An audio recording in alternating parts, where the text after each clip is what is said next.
And the institutionalization of criminology started in Belgium within the Ministry of Justice. And why?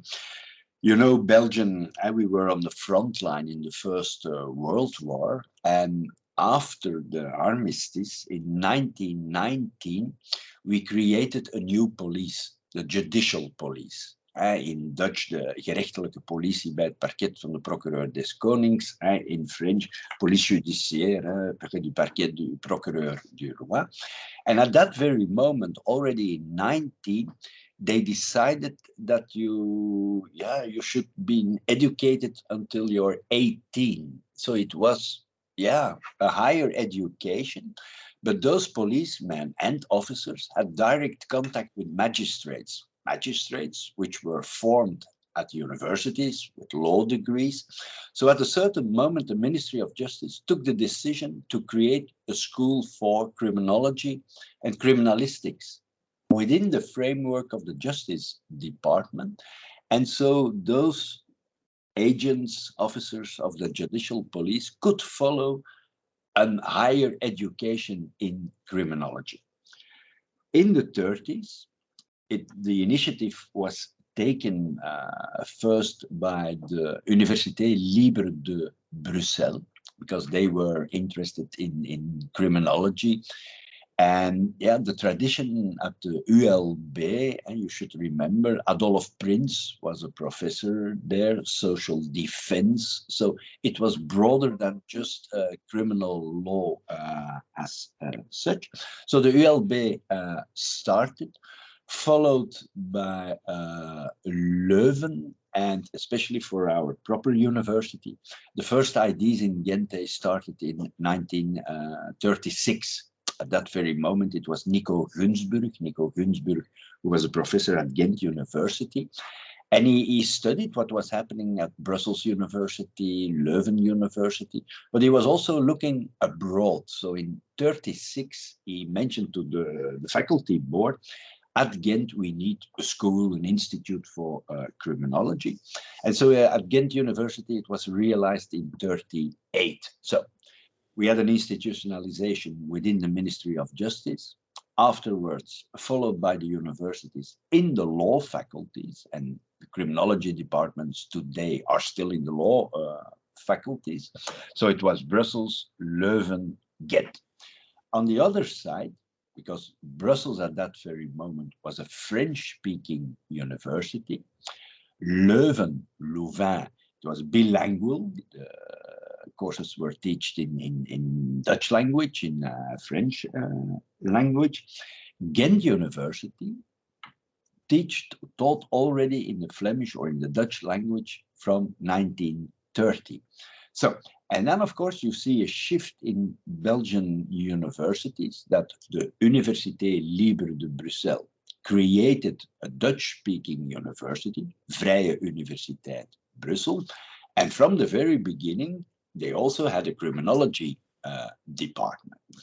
We saw the same in Leuven. Leuven split, and the city of Leuven is the Dutch-speaking university. They created a new one, Université Catholique de Louvain, in another city. And so also the UCL from the beginning had a criminology department. What is so typical for Ghent? Ghent was a former state university. And the opposite, or the colleague, the French-speaking colleague, was the University of Liège. And they only started with the institutionalization of criminology just after the Second World War, 46, 47.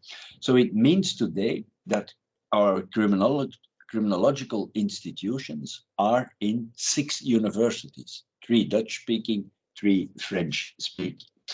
What did we saw in the new universities? Take, for example, the University of Antwerp, the University of Hasselt.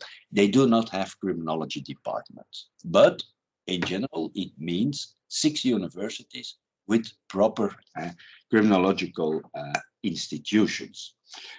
If we go back and we concentrate, and it will also, or I will also refer to it when we do speak on key challenges. you really see the disruption between the Dutch-speaking criminology, the French-speaking criminology. That Dutch-speaking criminology is often using English as a standard language. Do see the membership of the European Society of Criminology. Most Dutch-speaking criminologists are member of the ESC. But on the other hand, we do have the Association Internationale des Criminologues en Langue Française, the AICLF. And there we see colleagues from ULB, colleagues from UCL, colleagues from Liège.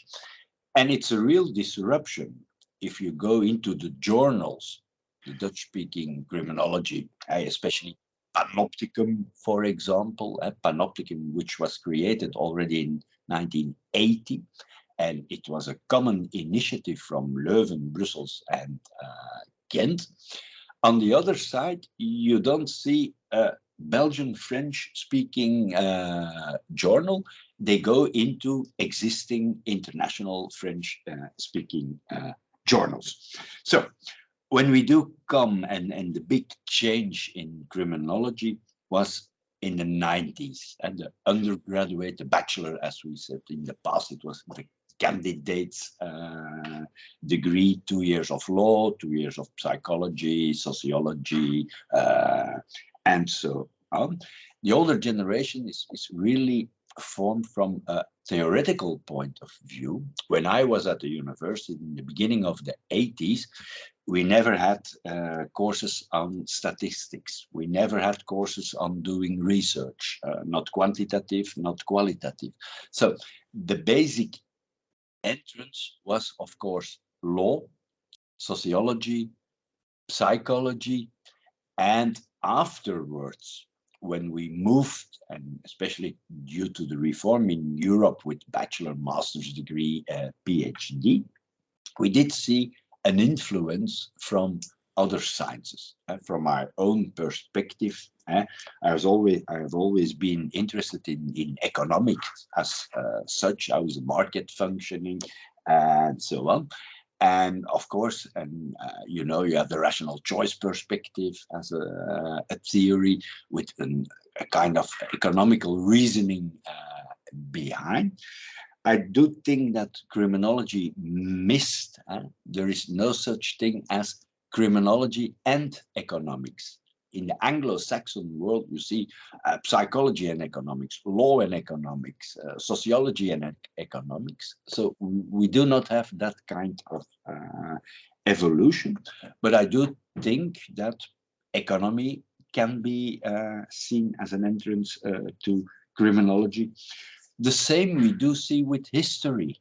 It was also beginning of the 80s that some Dutch-speaking criminologists said, okay, we should go into history and use the science of history. Nowadays, it's accepted. You have a lot of colleagues who are working on the history of criminology, criminological history, and so on. So I really think there are generations in Belgian criminology today. My generation formed within law faculties as such. And today, okay, due to the reform, bachelor, master, PhD, with a lot of stress on how to conduct research. We didn't do research. We spoke with people, we interviewed, we observed things, but we were not trained in proper research techniques and methods. Thank you for following Lieven and Marcelo's Criminology Podcast, a podcast hosted by Marcelo Aebi from the University of Lausanne, Switzerland, and Lieven Pauwels from Ghent University, Belgium. We aim to draw a map of the state of criminology across Europe through the words of contemporary criminologists. How is criminology defined and taught? Which are the main lines of research? Which are the main schools of thought in each country? These and many other questions are answered here by fellow researchers who share their vision on the development of criminology in their countries from its beginnings to the second decade of the 21st century. If you want to know and compare their stories, stay tuned. This podcast is edited by Eduardo Coco from the University of Lausanne. Our theme song is Seagull's Night, Noche de Gaviotas, composed by Gustavo Cantero, arranged by Tato Germano, and played by Tato and Gustavo with the voices of Sasha Conte and Alejandro Turco Guyot. Cheers, and see you soon.